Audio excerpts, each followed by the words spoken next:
सुप्रभात विद्यार्थियों जैसा कि आज कक्षा 8 और आपका है पाठ नंबर 11। उसका नाम क्या है? जब सिनेमा ने बोलना सीखा। क्या नाम विद्यार्थियों? जब सिनेमा ने बोलना सीखा। और विद्यार्थियों ये जो पाठ है वो किसका है आपके सामने? कौन सी बुक का है? बसंत का। कौन सी बुक का है विद्यार्थियों? बसंत का। विद्यार्थियों वास्तव में इस पाठ में क्या है, क्या लेखक जो है वो आपके सामने प्रदीप तिवारी इस पाठ में बताना चाहता है, उसको लेकर ये वीडियो आपके सामने लेके आया हूँ विद्यार्थियों जैसा कि आपको पता है कि मेरे द्वारा जो हिंदी है बहुत ही सरल तरीके से और आराम से आपको पढ़ाई जा रही है। बसंत हो या आपके जो है भारत की खोज हो या आपके सामने व्याकरण, कोई भी किताब हिंदी की है उस टॉपिक को बड़े ही आराम से और विस्तार से मेरा समझाने का प्रयास होता है ताकि आपको जो है समझ में आए और आपके पेपर में नंबर ना कटे। विद्यार्थियों अगर मेरे द्वारा ये वीडियो आपको पसंद आए तो आप इस वीडियो को लाइक कीजिए, शेयर कीजिए, कमेंट अवश्य कीजिए विद्यार्थियों। इसके साथ ही विद्यार्थियों आप वीडियो को अवश्य देखिए क्योंकि देखने से ही आपको पाठ के बारे में समझ में आएगा। तो देखिए विद्यार्थियों, अब हम पढ़ेंगे जब सिनेमा ने बोलना सीखा।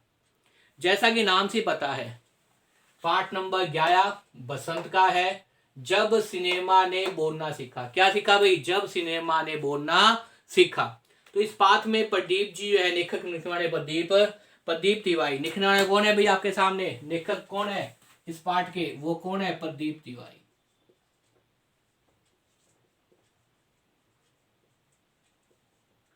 देखिए विद्यार्थियों प्रदीप तिवारी ने इस पाठ में क्या बताया है। जैसा कि नाम से पता है इसमें कहीं ना कहीं किसकी बात की जाएगी भाई आपके सामने?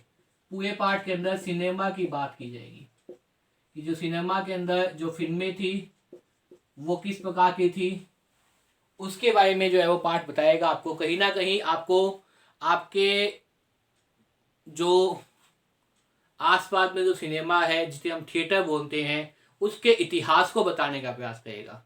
तो विद्यार्थी देखिए सबसे पहले पाठ में बताया गया है कि ये क्या है। सबसे पहली बात तो ये पाठ क्या है? एक शेष निबंध है। क्या है भाई? एक निबंध है। हिंदी के अंदर आप जब भी कोई पाठ देखें तो सबसे पहले देखें कि वो हिंदी की कौन सी विधा पे आधारित है। विधा का मतलब होता है विद्यार्थियों भाग, कि वो हिंदी की कौन सी विधा पे आधारित है। और विधा का मतलब क्या होता है विद्यार्थियों? विधा का मतलब होता है भाग। वो कौन से भाग पे क्या है विद्यार्थियों? आधारित है। वो कौन से भाग पे आधारित है? तो ये क्या है भाई? ये निबंध है। सबसे महत्वपूर्ण बात, ये निबंध कोई निबंध होती है, कोई कहानी हो है, कोई कविता है, कोई एकांकी है, तो इस चीज का वो ध्यान होना चाहिए विद्यार्थियों। तो सबसे पहले आप याद कर लीजिए क्योंकि विद्यार्थियों मेरे द्वारा जो वीडियो बनाई जाती है उसका उद्देश्य वही होता है कि आपको साथ साथ में याद भी हो जाए। तभी आप वीडियो देखें तो वीडियो देखते आपको क्या हो जाए, चीजें भी याद हो जाए। तो देखिए जब सिनेमा ने बोलना सीखा। सबसे पहले तो पाठ का नाम क्या है? जब सिनेमा ने बोलना सीखा।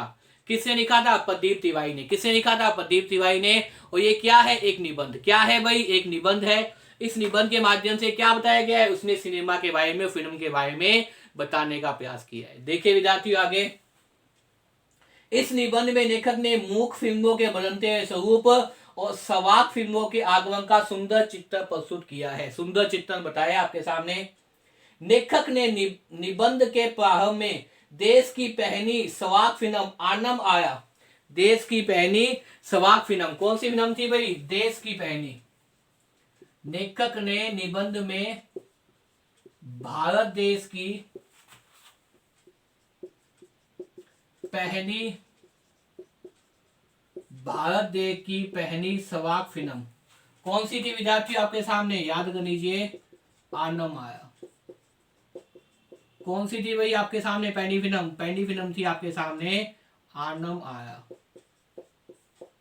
कौन सी थी विद्यार्थियों? याद कर लीजिए साथ साथ में। सबसे पहली जो सवाक फिल्म कौन सी थी आपके सामने? आनम आया के बारे में बताया है। देश की पहली सवाक फिल्म, भारत देश की पहली सवाक फिल्म कौन सी थी भाई? आनम आया के बारे में बताया है। तो उसने क्या किया है? सबसे पहले आपको ये बताने का प्रयास किया है कि जो भारत देश है, जो भारत देश की पहली जो फिल्म है, पहली स्वाक फिल्म है, वो कौन सी है? वो आपके सामने है आनम आया। कौन सी है विद्यार्थियों? याद कर लीजिए साथ साथ में, वो कौन सी फिल्म है आपके सामने? भारत देश की पहली स्वाक फिल्म।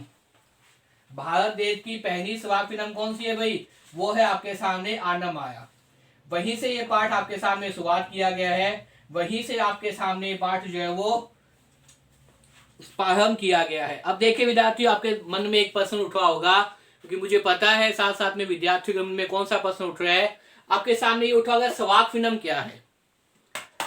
सबसे पहले वो प्रश्न आपको ध्यान में उठेगा। मैंने आपको बता दिया कि वो क्या थी भाई? पहली स्वाक फिल्म थी। वो पहली स्वाक फिल्म का नाम क्या था भाई? आपके सामने आनम आया। क्या नाम था विद्यार्थियों? आनम आया। लेकिन अब सबसे पहला प्रश्न आपके सामने उठ रहा है कि स्वाक फिल्म क्या होती है? भी सर ये बताएं कि स्वाक फिल्म तो स्वाक फिल्म कहते किसे हैं? देखिए विद्यार्थियों, स्वाक फिल्म वह होती है जो मूक फिल्म के बाद बनी बोनती फिल्म। जो मूक फिल्म के बाद बनी बोनती फिल्म,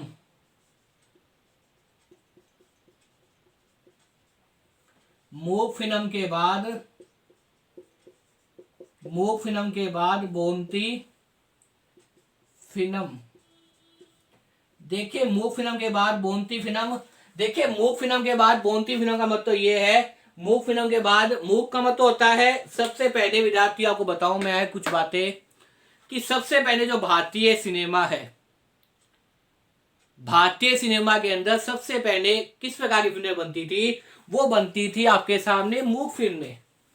सबसे पहले जो भारतीय सिनेमा है उसमें किस प्रकार की फिल्में बनती थी? वो बनती थी आपके सामने मूक फिल्में। मूक फिल्म का मतलब होता है बिना बोले,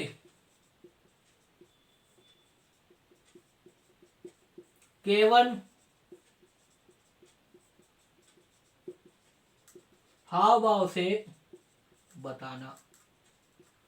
मूक फिल्म का मतलब क्या होता है विद्यार्थियों? कि बिना बोले केवल किसके माध्यम से बताना? हाव भाव के माध्यम से बताना।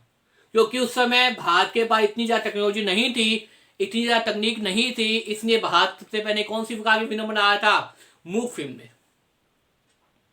इन मूक फिल्म के अंदर जो कलाकार होते थे, वो कलाकार कहीं ना कहीं अपने हाव भाव के माध्यम से आपको बताने का प्रयास करते थे कि फिल्म की कहानी क्या है।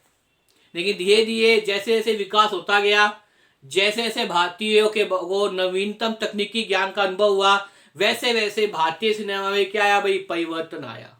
भारतीय सिनेमा भी क्या हुई भाई? परिवर्तित होना प्रारंभ हो गई। तो मूक फिल्म के बाद जो दो आया था भारतीय सिनेमा के अंदर, वो था जब नवीनतम टेक्नोलॉजी आ गई, जब नवीनतम ज्ञान भारतीयों को प्राप्त हो गया, तो भारतीयों ने क्या किया भाई? बोनती फिल्म बनाने प्रारंभ कर दी।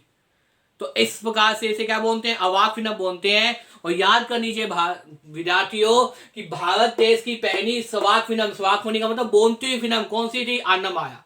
भारत देश की पहली बोनती फिल्म कौन सी थी भाई? आनम आया। कौन सी थी? आनम आया। भारत देश की पहली बोनती फिल्म कौन सी थी भाई? आनम आया। यहीं से आपके सामने क्या हुआ है? पाठ का शुरुआत हुई है, इस निबंध की शुरुआत हुई है। इस पाठ को देखकर बता रहा है वो कौन सी थी? आनम आया थी।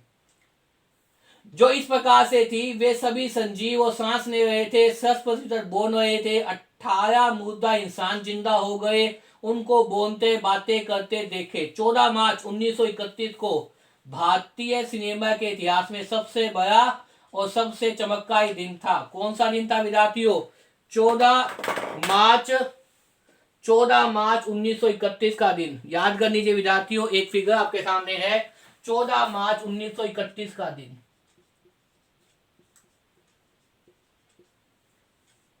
14 मार्च 1931 का दिन याद करनी विद्यार्थियों। 14 मार्च 1931 का दिन भारतीय सिनेमा के इतिहास में, 14 मार्च 1931 का दिन भारतीय सिनेमा के इतिहास का सबसे बड़ा और चमत्कारी दिन था। सबसे बड़ा और चमत्कारी दिन था क्योंकि इसी दिन भारतीय सिनेमा ने बोलना सीखा था। क्यों महत्वपूर्ण है? क्योंकि इसी दिन ये पहली अवाक फिल्म कौन सी थी? पहली जो स्वाक फिल्म कौन सी थी? आनम आया प्रदर्शित हुई थी। और इसी दिन भारतीय सिनेमा ने क्या किया था? सबसे पहले बोलना सीखा था। कौन सी दिनांक थी विद्यार्थियों? 14 मार्च 1931। तो याद कर लीजिए कि भारत के अंदर 14 मार्च 1931 का दिन बहुत ही महत्वपूर्ण और बहुत ही चमत्कारी दिन था, क्योंकि इसी दिन भारतीय सिनेमा ने क्या किया था? बोलना प्रारंभ कर दिया था। बोलना प्रारंभ कर दिया था कहने का मतलब ये है कि भारतीयों के द्वारा बनी हुई पहली बोलती फिल्म, पहली स्वाग फिल्म आनम आया उसी दिन क्या हुई थी भाई, प्रदर्शित हुई थी। पहली बोलती फिल्म, पहली स्वाग फिल्म कौन सी, आनम आया, क्या थी भाई, उसी दिन प्रदर्शित हुई थी। तो विद्यार्थियों मुझे उम्मीद है इस वीडियो के माध्यम से आपको भारतीय में जब पहली फिल्म कौन सी थी, पहली बोलती फिल्म कौन सी थी और वो किस दिन प्रदर्शित हुई थी, क्यों उस दिन भारतीय सिनेमा में क्या हुआ था, चमक का दिन माना जाता है, भारतीय सिनेमा के लिए महत्वपूर्ण दिन माना जाता है, वो सब चीजें आपको याद होगी। ये विद्यार्थियों में आपके सामने जो पाठ है, पाठ नंबर कौन सा है आपके सामने, 11, जब सिनेमा में बोलना सीखा का पहला भाग लेके आया हूं। अगले भाग जब मैं लेके आऊंगा वीडियो के माध्यम से तो बताऊंगा कि आगे क्या क्या निबंध में बताया गया है। तो विद्यार्थियों बार बार इस वीडियो को देखिए और याद करने का प्रयास कीजिए ताकि पेपर के अंदर जो इनमें से प्रश्न आते हैं वो कभी भी आपके गंठ न हो। तो बार बार इस वीडियो को देखिए और याद करने का प्रयास कीजिए। धन्यवाद।